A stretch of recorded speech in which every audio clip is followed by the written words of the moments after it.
Good morning, my dear students. Today I am going to tell you a story of a boy named Juan Bobo who lived in a town called Puerto Rico. His name was Juan, but people called him Juan Bobo because he was quite silly.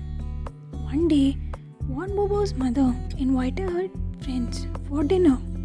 She decides to cook chicken stew. She had the chicken, the rice, but she didn't had a large pot. So she asked Juan Bobo to go to his grandmother's house and borrow the biggest pot she had. Juan Bobo loved chicken stew.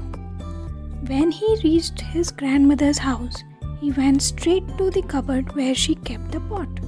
He lifted it up on his shoulder and thanked her grandmother before heading for home. Juan was tired as he started down the hill. It was such a hot day, and the stew pot was so heavy, so Juan set the pot down to take a break, and he sat down too. He set the pot down on the ground beside him. Juan started talking to the pot. He asked the pot, "Why don't you walk yourself?" Saying this, Juan realized that the pot had 3 legs. Then he thought, when pot has 3 legs, why should he carry it? He started to talk to the pot about racing to his house, but since he had 2 legs, he will take a head start. The pot seemed to be staring back at him. He told the pot that the house was just downhill and round the corner.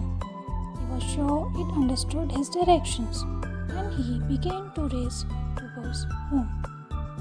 When he reached the cottage, he rushed inside and asked his mother, "Did he get here first?" His mother asked, "What are you talking about? Where is your grandmother's pot?" Juan replied very seriously, "That pot has 3 strong legs and I have only 2. So I told the pot I would race it home." Juan Bobo's mother shook his head and said, "Don't you know pots can't walk on their own? Go back and get that pot or you'll have no stew at all." He ran back up the hill and found the pot right where he left it. He shouted at the pot and said that he is in trouble with his mother and he may not have dinner tonight. He gave one more chance to the pot. Naturally, the pot just sat there staring at poor Juan Bobo, and this made the boy angry. So he kicked the pot. It tipped over on its side and began to roll down the hill.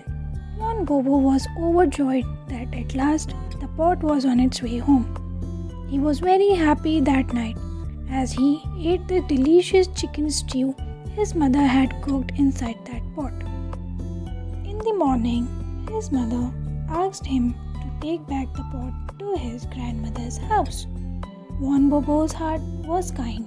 He knew the pot has worked hard, so he picked the pot and carried it on his shoulder up the hill. But as they walked, he said to the pot that next time you will walk back home on your own. Word meanings: delicious, very tasty. Staring, looking at somebody, something for a long time. Nodding, moving your head up and down. Directions, instructions about how to do something. Overjoyed, very happy. Thank you and stay safe.